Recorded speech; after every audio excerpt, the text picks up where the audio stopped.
last time when we were together, we began speaking about atheism as a very deficient, a very absurd, and a very bankrupt way to look at reality. So everybody has a worldview. And I think it's for that reason that, for example, the great Christian author C.S. Lewis said that Christian philosophy must exist, if for no other reason then bad philosophy needs to be answered. There are bad worldviews, bad ideas, bad philosophies out there. They're simply untrue, they're dangerous, and they do not match up with reality, but to many people they are very deceptive and seductive. And so good Christian thinkers and ideas must exist to be able to help Christians understand why we're justified in believing the Christian worldview, but also as we begin to share our faith and go out into the marketplace of ideas, how we can make the Christian faith reasonable, rational, and also logical to people to understand that really the only worldview out of the seven that really makes any sense at all happens to be the Christian worldview. And so again, today we want to continue with another problematic perspective, atheism. It's one of the seven major worldviews like deism or pantheism, polytheism, but it also happens to be a very problematic perspective. Now again, just by way of review, atheism is the belief that there is, quote, no God that exists. The word atheism literally means no God. A is the Greek negative prefix, and theism is for theos, God. It literally means no God. You need to know that because if somebody tries to redefine atheism and tell you that it means something different, you can help them understand that they're a little bit confused. Many atheists today are going to try to tell you that atheism today simply means a lack of belief in God. And that's just simply absurd and also inaccurate. Saying that atheism is simply a lack of belief in God, it's not telling you what they believe, but it's really just giving you an insight into their personal psychological state. And secondly, if someone lacks the belief in God, that is properly called agnosticism. Agnosis means no knowledge.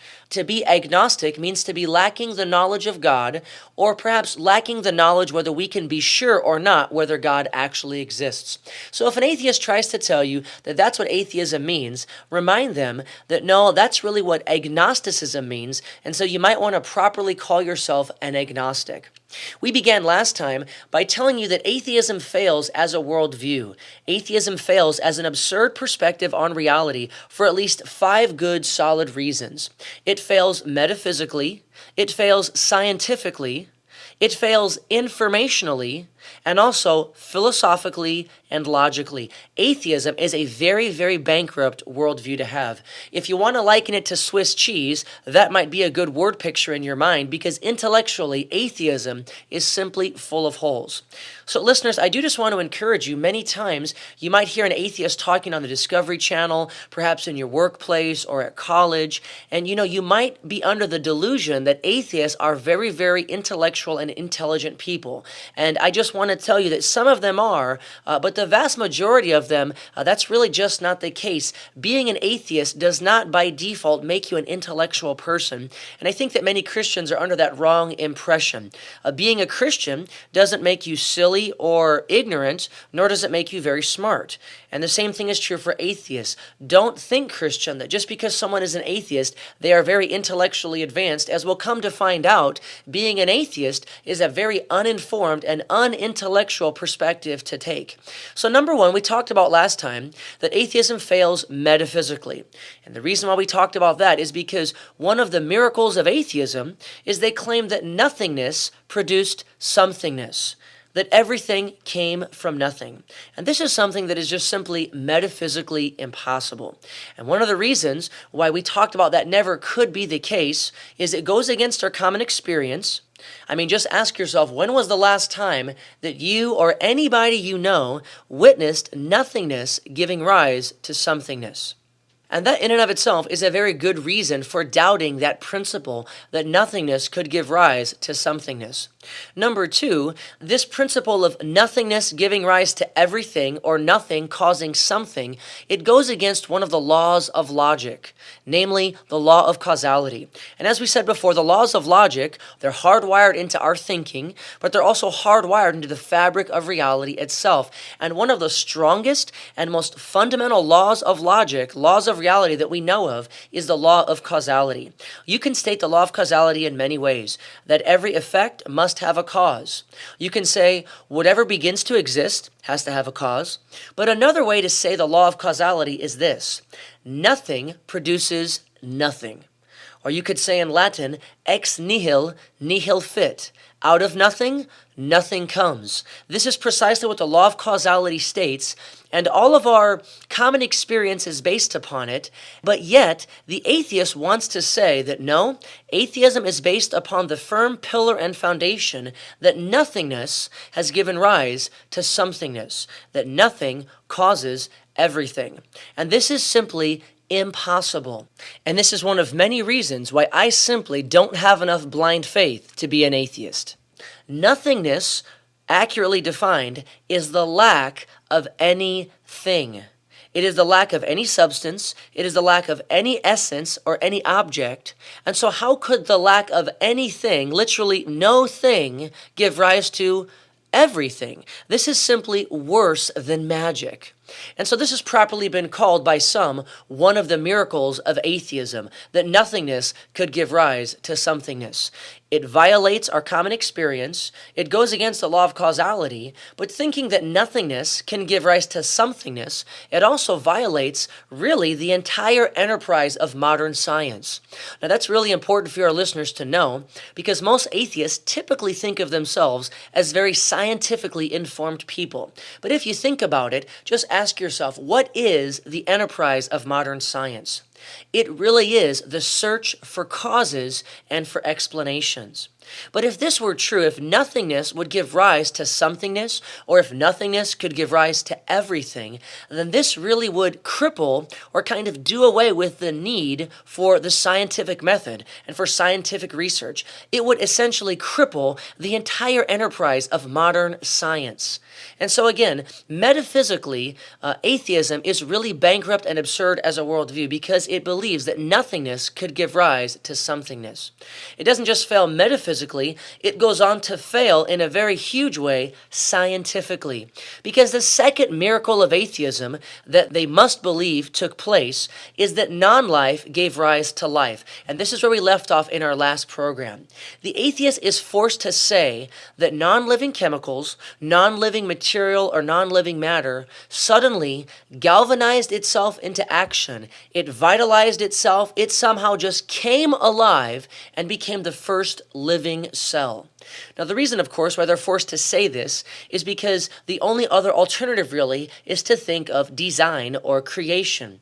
But they can't allow a creation foot in the door, so to say, and so they are forced to believe that non-living chemicals and substances could really just galvanize themselves into living things. Now, as we spoke about last time, this also violates a very well-known law, but this is a law of science known as the law of biogenesis.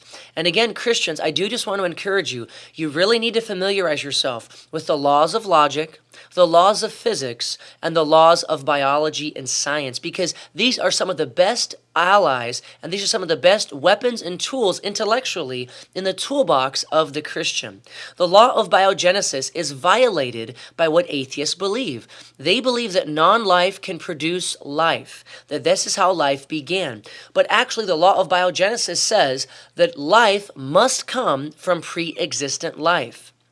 Now, the reason why this even became a law in the scientific community is because it is constantly observed and reaffirmed in our everyday experience and in scientific observation. We only and ever see biological complex life arising from previous complex biological life. Life only comes from previous life. We have never seen chemicals spontaneously assemble, galvanize, and kind of invigorate themselves, turning into life. That idea is known as spontaneous generation.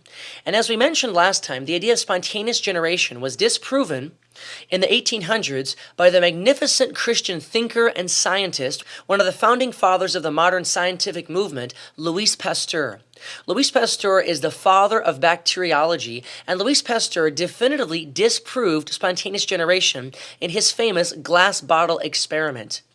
In the days of Louis Pasteur, before they possessed powerful microscopes, Pasteur hypothesized, he thought, that there existed these things called bacteria floating around in the air invisibly. And this was the reason why when you left soup out on your counter, 3 days later there were green little critters and spores and mold growing on your soup. It wasn't that the soup itself spontaneously generated, came alive, and turned into these living things, but rather Louis Pasteur, from his Christian perspective, he hypothesized that life only comes from life, so there must be an invisible form of life floating around in the air that somehow comes into contact with this soup or broth and then grows mold or spores upon the soup. And so, of course, as the scientific, rational, logical man that Louis Pasteur was, one of the fathers of modern science, he performed his famous glass bottle experiment in which he had one glass bottle open to the air, full of soup, basically full of broth, but the other glass bottle, also full of broth, his control environment, was closed off. And he was seeking to prove that if you isolated the broth or the soup from the environment, it would not breed life and therefore disprove spontaneous generation.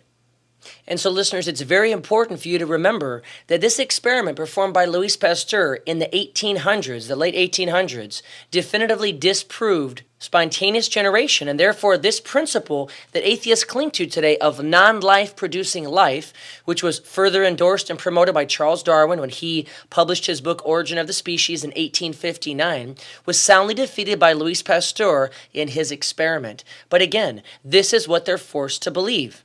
Now, as if it wasn't bad enough that atheists have to believe in blind miracles like this, that nothing can come from something, and that non-life can produce life, to make matters even worse, scientifically speaking, atheism fails in an even greater way today after we have been able to uncover the complexity and the marvel of the cell.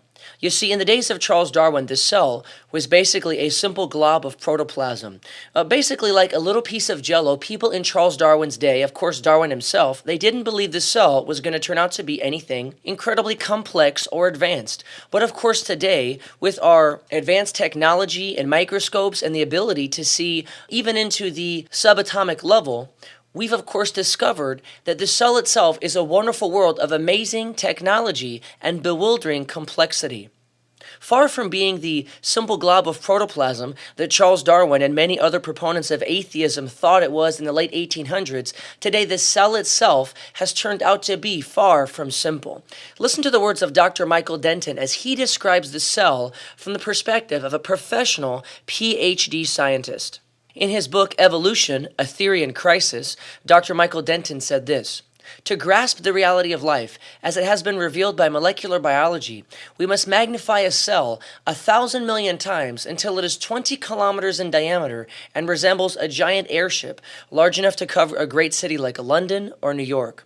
What we would then see would be an object of unparalleled complexity and adaptive design.